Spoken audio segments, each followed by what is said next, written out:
Halo semuanya, selamat datang di sesi belajar kita kali ini. Seneng banget rasanya bisa nemenin kalian hari ini. Anggap aja saya ini mentor atau teman diskusi kalian ya. Kalau kalian baru aja terjun ke kasarnya dunia pasar modal atau derivatif, wah kalian ada di tempat yang benar-benar tepat. Hari ini, kita bakal bongkar habis satu rahasia besar yang ngebedain trader yang bisa survive dan sukses sama mereka yang modalnya habis nggak tersisa.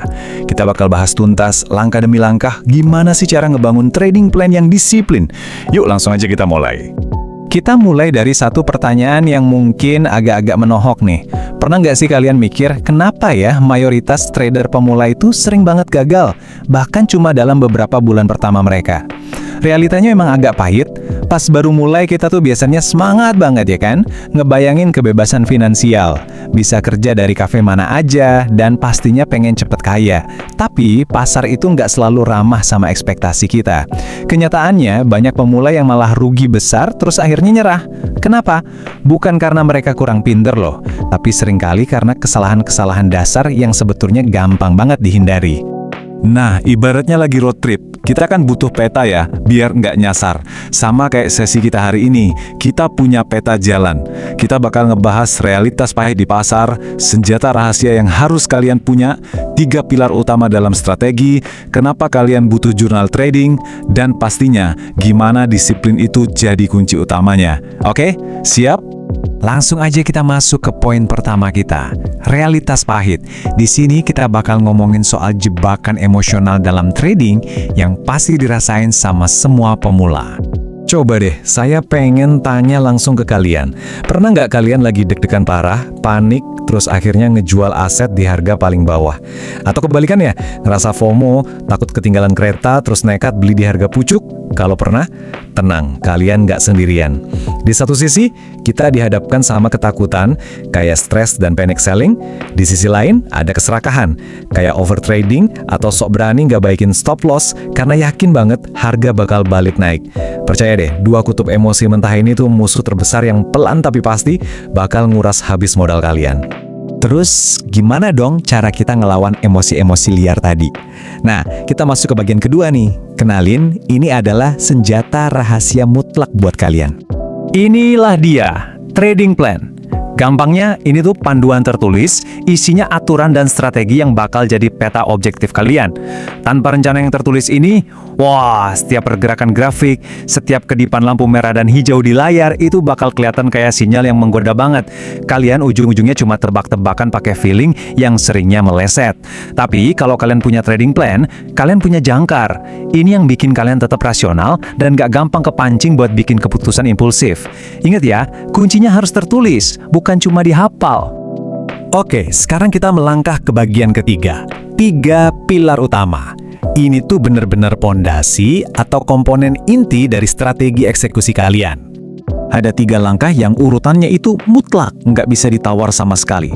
Pertama setup, kedua manajemen risiko, dan ketiga target profit. Sebagai mentor kalian hari ini, saya mau kasih peringatan keras nih. Jangan pernah sekali-kali berani nekan tombol buy kalau kalian belum tahu persis seberapa besar risiko kerugiannya dan di mana target kalian bakal keluar dari pasar.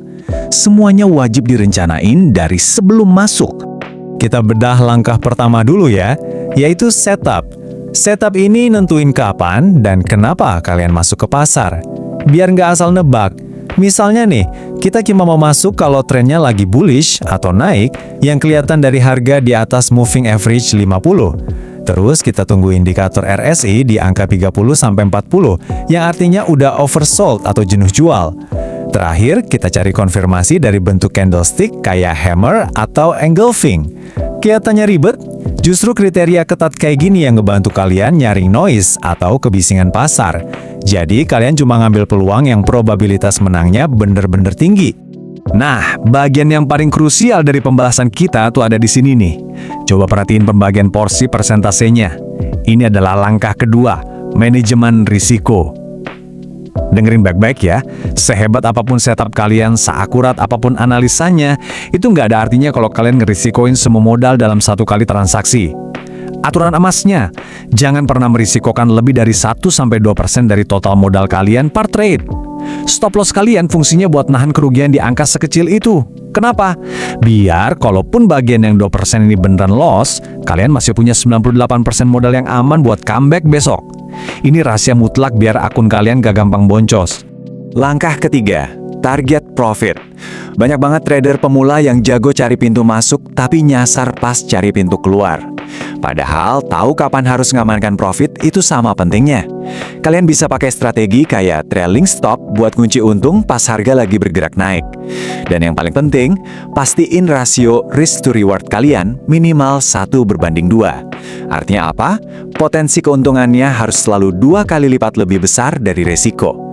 1-2% yang kita bahas tadi. Cara ini ampuh banget buat nyelamatin kita dari jebakan keserakahan. Buat bisa bertahan hidup lama di pasar, itu bukan cuma soal apa yang kalian lakuin pas trading, tapi juga apa yang kalian kerjain setelah pasar tutup. Ini bawa kita ke bagian keempat, jurnal trading. Kalau kalian lihat rincian jurnal di sini, pasti wajar dong ada kolom tanggal, alasan masuk, stop loss, dan hasilnya. Tapi perhatiin deh kolom yang paling kanan, emosi yang dirasakan. Percaya atau enggak, kolom ini sering banget diabaikan sama pemula. Padahal, nanya ke diri sendiri, tadi pas eksekusi rasanya cemas nggak sih? Atau wah lagi euforia banget nih? Itu krusial banget. Nulis jujur soal kondisi psikologis kalian, kayak cemas tapi tetap ngikutin rencana, itu adalah cara paling jitu buat ngetrack pola kebiasaan buruk kalian. Evaluasi dari jurnal inilah yang bakal ngubah kerugian kalian jadi biaya sekolah yang berharga. Oke, kita sampai di bagian kelima, sekaligus penutup dari inti pembahasan kita. Disiplin adalah kunci. Kita bahas apa aja kesalahan umum yang gampang bikin hancur.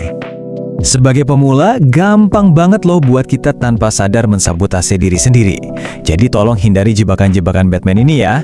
Pertama, jangan bikin trading plan yang kebanyakan indikator sampai kalian pusing sendiri. Kedua, rencananya jangan cuma dihafal. Emosi tuh bisa gampang banget ngapus ingatan logis, jadi pastikan semuanya tertulis. Ketiga, jangan pernah malas ngisi jurnal. Keempat, ini yang paling sering kejadian, gonta-ganti strategi cuma karena ngerasain satu kerugian kecil. Bukannya profit, kalian malah makin kebingungan. Sabar aja, uji terus satu metode yang konsisten. Dan terakhir, jangan ngikutin sinyal orang lain secara membabi buta tanpa kalian ngerti analisis dasarnya.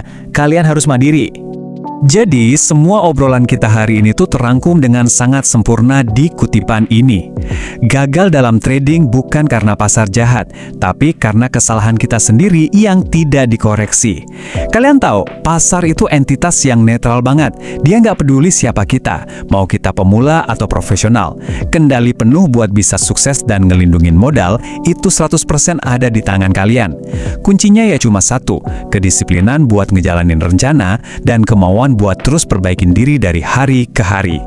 Nah, sebelum sesi belajar kita kali ini selesai, saya mau ninggalin satu perenungan buat kalian. Besok, pas pasar buka dan grafik harga mulai bergerak liar naik turun di depan layar kalian, apakah eksekusi kalian selanjutnya bakal kembali dikendalikan oleh rasa takut dan serakah sesaat? Ataukah bakal dieksekusi dengan super tenang karena kalian udah pegang sebuah trading plan yang objektif? Pilihan itu dan masa depan akun kalian sepenuhnya ada di tangan kalian sendiri. Tetap semangat belajarnya, pastikan selalu disiplin, dan sampai jumpa di pembahasan seru kita berikutnya.